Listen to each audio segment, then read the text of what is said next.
They spat on him in the town square while the girl he saved watched in horror from the church steps. Silas McGraw stood there, hat in his weathered hands, as the good people of Cedar Ridge hurled their judgment like stones. His shirt was still torn from the fight, blood dried on his knuckles from protecting her honor just hours before. But now they called him the villain. The morning sun beat down on Main Street as Sheriff Donovan stepped forward, his badge catching the light. You had no right. McGraw, no right at all to lay hands on those men.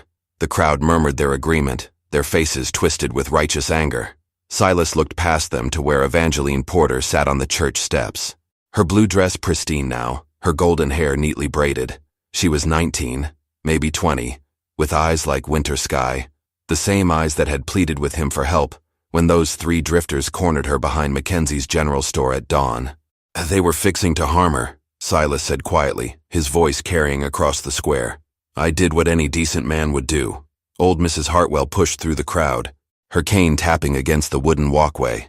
Decent. You beat those men half to death. And for what? To compromise that poor girl's reputation? She pointed her gnarled finger at Evangeline. Look at her! Alone with a man like you in the dark. What will people think? The words hit harder than any fist.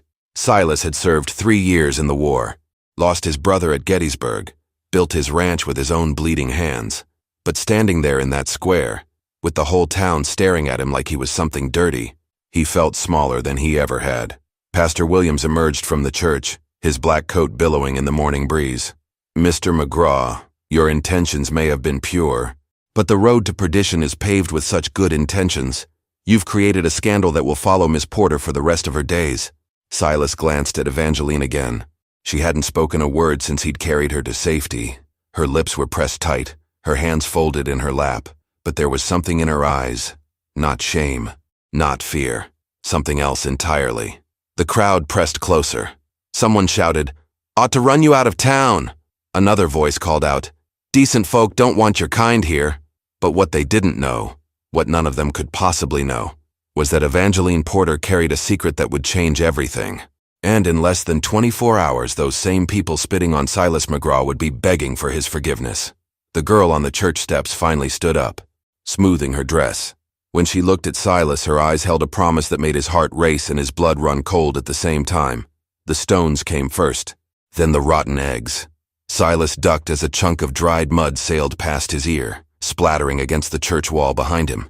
The crowd had grown bolder, their whispers turning to shouts, their disapproval becoming something uglier.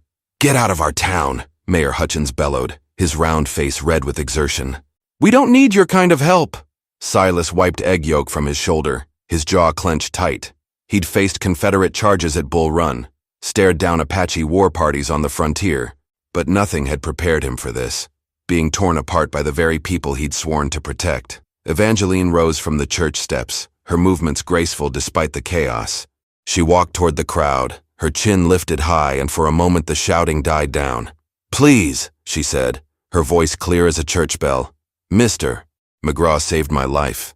Those men were going to—" "Hush now, child," Mrs. Hartwell interrupted, waving her cane. "You don't know what you're saying. The shock has addled your thinking." "But he saved me," Evangeline insisted, stepping closer to where Silas stood. They had knives. They said terrible things. If he hadn't come when he did— Sheriff Donovan spat into the dirt. "That's just it, girl. How convenient that McGraw happened to be skulking around behind the store at dawn. Maybe he was in cahoots with them drifters. Maybe this whole thing was planned." The accusation hit Silas like a physical blow. His hands curled into fists, but he forced himself to stay still. Fighting would only prove their point. "That's a damned lie," he said through gritted teeth. "Language," Pastor Williams snapped. "You see, this is exactly the kind of man we're dealing with. Violent, crude, ungodly." Young Tommy Fletcher, barely 16 and trying to impress the older men, picked up another stone. "My pa says men like you prey on innocent women. Says you probably planned the whole thing to get close to her." The rock struck Silas in the chest, and something inside him snapped. He took a step forward, and the crowd instinctively backed away. For a moment, the war showed in his eyes. The killing he'd done, the blood he'd spilled, the darkness that lived in every soldier's soul. "I fought for this country," he said, his voice deadly quiet. "Bled for it, lost everything for it. And this is how you repay that sacrifice? But even as he spoke, he could see it in their faces. They weren't listening anymore. Their minds were made up. He was the villain in their story, and nothing he said would change that. What none of them noticed was the slight smile playing at the corners of Evangeline's mouth, or the way her fingers traced the outline of something hidden beneath her dress. Something that would arrive with the morning sun, carrying enough firepower to turn their righteous anger into trembling apologies. By noon, they'd burned his reputation to ashes and scattered it to the wind. Silas sat alone in Murphy's saloon, the only establishment in Cedar Ridge that would still serve him. The bartender, One-Eyed Pete, slid a whiskey across the scarred wooden bar without a word. Even Pete's hospitality came with a price. He charged Silas double and made him drink in the back corner, away from the windows. Heard they're talking about forming a committee, Pete muttered, polishing a glass with a dirty rag. Town council's meeting tonight to discuss your situation. Silas knocked back the whiskey, feeling it burn down his throat. Let them talk. But the truth gnawed at him like a hungry wolf. He'd done the right thing, saved a girl from a fate worse than death, and somehow become the monster in their story. The 3 drifters he'd fought off had vanished like smoke, leaving town before the sun was fully up. Convenient, that. The saloon doors swung open, and Sheriff Donovan strutted in, his hand resting on his gun belt. Behind him came Mayor Hutchins and 2 other council members, their faces set in grim determination. "McGraw," Donovan said, his voice carrying the weight of official business. "Town council's decided you're not welcome here anymore. You got till sundown to pack up and move on." Silas stood slowly, his chair scraping against the wooden floor. "This is still America, last I checked. Man's got a right to live where he pleases. Not when he's a threat to decent folk," Mayor Hutchins wheezed, his jowls shaking with indignation. "That poor girl's reputation is ruined because of you. Her prospects for marriage, her standing in the community, all destroyed by your reckless heroics. Her reputation." Silas laughed bitterly. 3 men were about to rape and murder her, but sure, let's worry about her reputation. Councilman Bradley stepped forward, his thin mustache twitching. "The girl says you saved her, yes, but witnesses saw you alone with her afterward, behind the store, in the dark, for nearly an hour." The implication hung in the air like smoke from a gun barrel. Silas felt his face flush with anger. "I was making sure she was safe, making sure those animals were really gone. Making sure of something, that's certain," Donovan sneered. One-Eyed Pete cleared his throat nervously. "Maybe you boys should take this outside. Don't want trouble in my place." But the trouble had already found them. Through the saloon's grimy windows, Silas could see a crowd gathering in the street. Men, women, even children, all of them staring at the saloon like it was a den of sin. Evangeline stood among them, her golden hair catching the afternoon sun. But she wasn't looking at the saloon with hatred like the others. She was watching the horizon, her hand shading her eyes, as if she was expecting something. "You got 1 hour," Donovan said, adjusting his gun belt. 1 hour to get your affairs in order and get out of Cedar Ridge. Don't make this harder than it has to be." As the men filed out of the saloon, Silas caught a glimpse of Evangeline through the window again. This time, she was smiling. Not the demure smile of a rescued maiden, but something sharper. Something that spoke of secrets and power, and a reckoning that was riding hard toward Cedar Ridge on hoofbeats that would shake the very ground beneath their feet.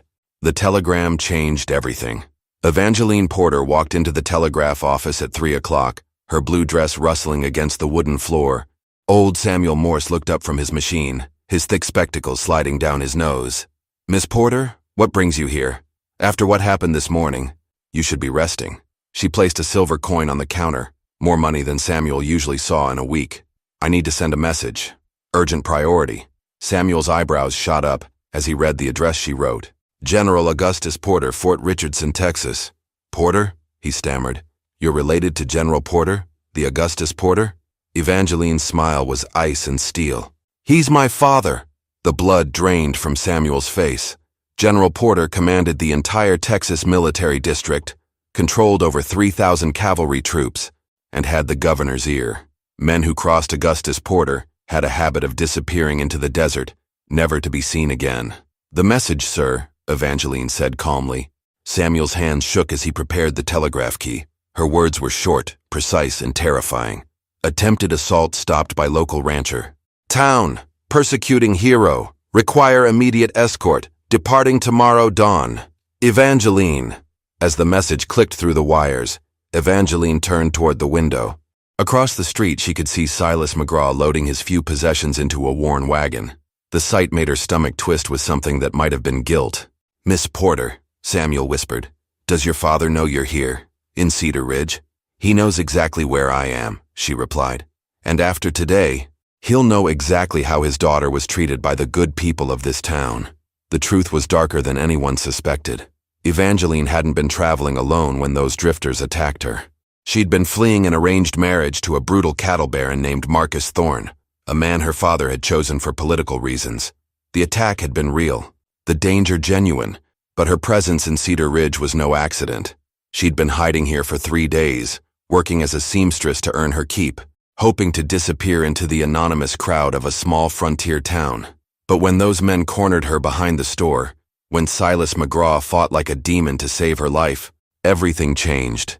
Now the town's cruelty toward her savior had given her the perfect weapon against her father's plans.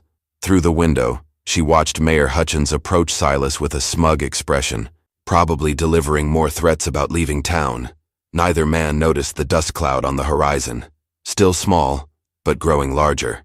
"Mr. Morse," she said sweetly, "I think you should know something else. My father doesn't respond well to threats against his family, and he especially doesn't like it when good men are punished for protecting what belongs to him." Samuel dropped his spectacles. "If you were Evangeline, what would you do? Tell the town the truth now and risk losing your leverage, or let them dig themselves deeper into a hole they'd never climb out of? Tell me in the comments.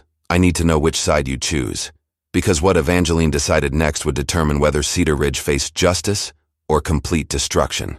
The dust cloud on the horizon was getting bigger. She chose silence, and with it, sealed Cedar Ridge's fate.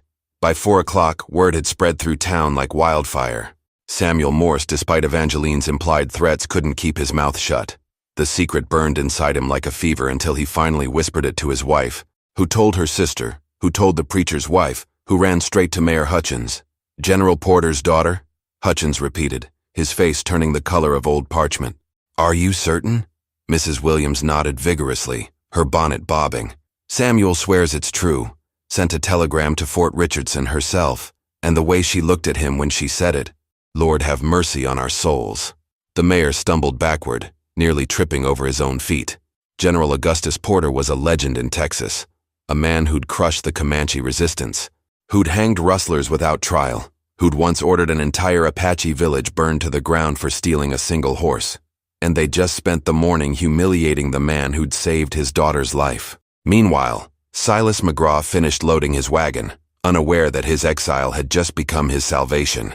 He patted his old horse's neck, checking the harness one last time. Everything he owned fit in the back of that wagon. A few clothes, his rifle, a photograph of his dead brother, and the worn Bible his mother had given him before she died. Leaving already? He turned to find Evangeline approaching, her hands clasped behind her back. Up close, she was even more beautiful than he'd realized, but there was something sharp in her eyes that hadn't been there that morning. "Town council made their feelings clear," Silas said quietly. "Reckon it's best for everyone if I move on." "Best for everyone?" She tilted her head, studying his face. "Mr. McGraw, do you know who I am?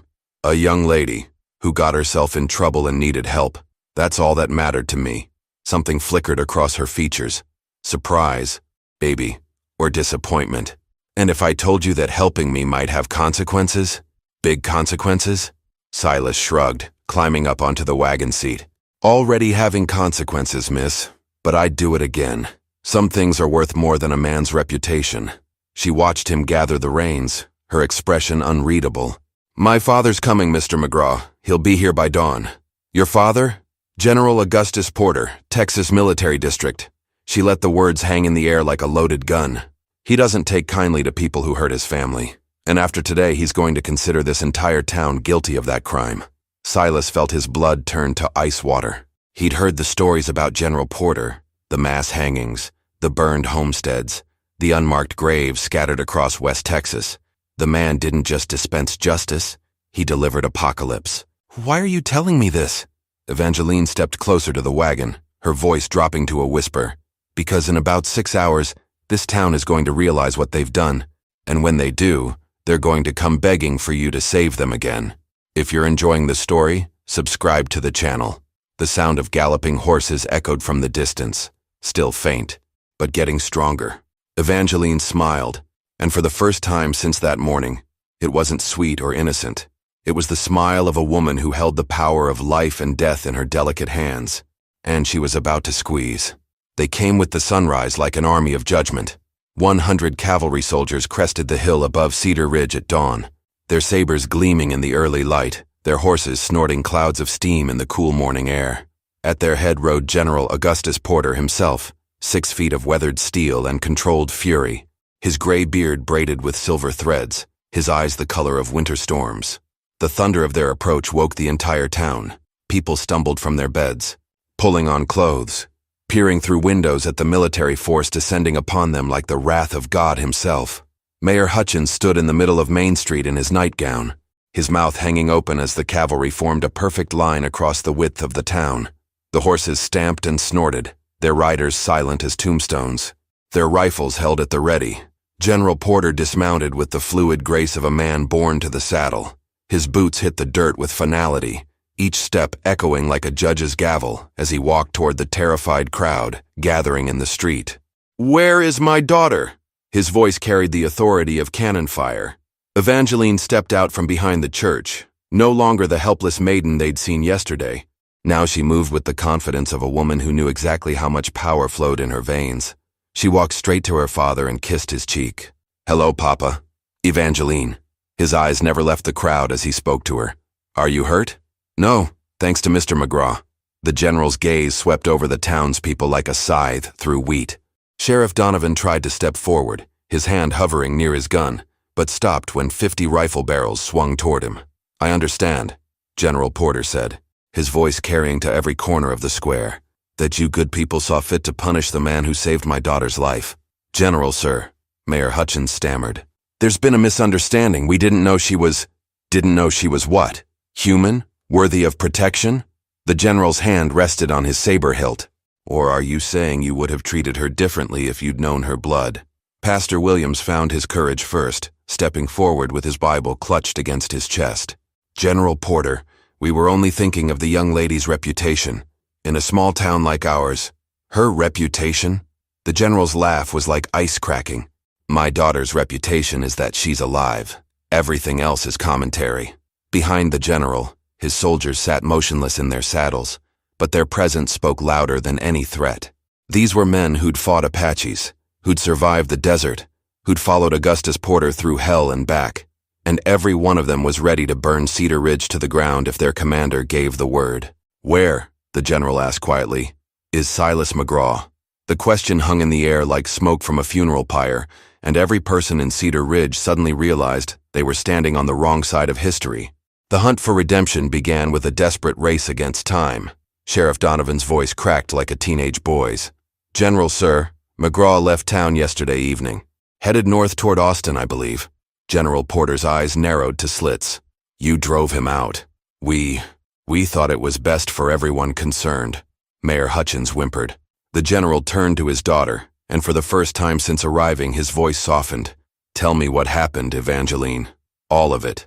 Standing there in the morning sun, surrounded by armed cavalry and a terrified town, Evangeline told her story. She spoke of the 3 drifters who'd cornered her behind the general's store, of their knives and their threats, of how Silas McGraw had appeared like an avenging angel and fought them off with nothing but his fists and his fury. "He saved my life, Papa, and they called him a villain for it." When she finished, the silence stretched like a hangman's rope. General Porter walked a slow circle around the gathered townspeople, studying their faces the way a wolf studies sheep. "Captain Morrison," he called to one of his officers. "Yes, sir." "How many men does it take to burn a town this size?" The captain didn't hesitate. 20 should do it, sir. Maybe 30 if we want to be thorough." Several women in the crowd began to weep. Children clung to their mothers' skirts. Strong men who talked tough yesterday now looked ready to faint. "Please, General," Pastor Williams begged, falling to his knees. "We made a mistake, a terrible mistake, but surely the good Lord teaches forgiveness." "The good Lord," General Porter interrupted, "also teaches that ye shall reap what ye sow. And what you people sowed yesterday was cruelty toward a hero." Old Mrs. Hartwell, who'd been among the loudest voices calling for Silas's exile, pushed through the crowd with her cane. "What do you want from us, General? Tell us how to make this right." General Porter stopped pacing and faced the crowd. "I want Silas McGraw brought back to this town. I want him treated with the respect he deserves. And I want every one of you to understand that the man you humiliated yesterday is worth more than this entire settlement." "But he's gone," Donovan protested. "Could be anywhere by now." "Then you'd better find him," the general said. "Because if Silas McGraw isn't standing in this square by sundown, I'm going to assume this town is beyond redemption." The threat hung in the air like smoke from a distant fire. Some of the cavalrymen had already dismounted and were checking their weapons, their faces set with grim purpose. Mayor Hutchins stumbled forward, his nightgown billowing around his pale legs. "We'll find him, General. Send out search parties right away. Bring him back safe and sound." "You'll do better than that," General Porter said. "You'll bring him back with honor. And when you do, every man, woman, and child in this town will apologize to him personally." As the townspeople scattered to organize search parties, Evangeline approached her father. "Papa, there's something else you should know. I wasn't just traveling when those men attacked me. I was running away." The general's expression softened slightly. "From Marcus Thorne?" She nodded. "I can't marry him, Papa. I won't." For a moment, the fearsome general looked like nothing more than a worried father. But only for a moment. Then the steel returned to his eyes as he watched the people of Cedar Ridge prepare to hunt for the man they'd wronged. Time was running out.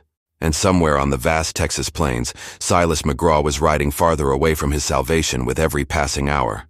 They found him just as the sun touched the horizon and brought him back like a conquering hero. Silas McGraw rode into Cedar Ridge at the head of a procession that would be talked about for generations. Mayor Hutchins and Sheriff Donovan flanked him on horseback, their faces showing the desperate relief of men who'd stared death in the face and lived to tell about it. Behind them came half the town on foot, walking in respectful silence. The other half waited in the square, every man, woman, and child who'd cursed his name now standing with heads bowed in shame.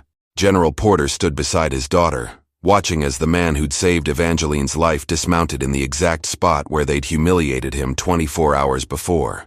Silas looked older somehow, worn down by a day of exile and the bitter taste of injustice. "Mr. McGraw," the general said, stepping forward with his hand extended.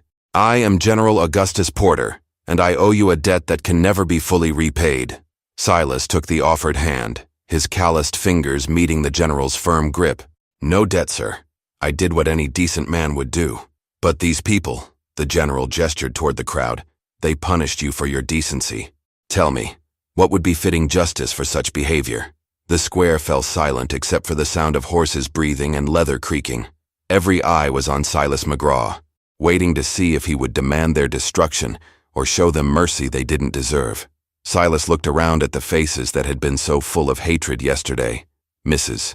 Hartwell with her cane, young Tommy Fletcher who'd thrown stones, Pastor Williams who'd condemned him from the church steps. They all waited for his judgment. "General," Silas said finally, "these people made a mistake, a bad one, but I reckon they've learned from it. Sometimes a man's got to fall down hard before he learns to stand upright." The relief that swept through the crowd was almost visible. Children began to cry with joy, women sobbed into their husbands' shoulders, and grown men wiped tears from their weathered faces. One by one, they came forward. Mayor Hutchins was first, his voice breaking as he apologized. Sheriff Donovan followed, taking off his badge and offering it to Silas as a gesture of respect. Mrs. Hartwell could barely speak through her tears, but she managed to whisper her regret. Even young Tommy Fletcher stepped up, his eyes red with shame, to ask forgiveness for the stones he'd thrown. General Porter watched it all with approval, but his attention kept drifting to his daughter and the way she looked at Silas McGraw, not with the gratitude of a rescued maiden, but with something deeper and more dangerous. "Mr. McGraw," Evangeline said as the last apology was given, "would you consider staying in Cedar Ridge? I think this town could use a man like you." Silas smiled, the first real smile anyone had seen from him since the ordeal began. "I reckon I might. Miss Porter, this place is starting to grow on me. If you're enjoying the story, subscribe to the channel." The sun set on Cedar Ridge that evening with Silas McGraw standing tall in the town square. No longer in exile, but a hero finally recognized. General Porter offered him a position with the cavalry, but Silas chose to stay and rebuild his life among the people who'd learned to see past their prejudices. He married Evangeline Porter 6 months later, and their wedding was attended by every soul in Cedar Ridge, not out of obligation, but out of genuine love for the man who'd taught them the true meaning of courage. Sheriff Donovan retired and convinced Silas to take his place, where he served with honor for 20 years. The three drifters who'd started it all were never seen again, but rumors said they'd met their end trying to rob a cavalry payroll outside of El Paso. As for Cedar Ridge, it became known throughout Texas as a town where heroes were honored and good men never walked alone. Now click on the video on the screen to hear a story even better than this one, with a twist so powerful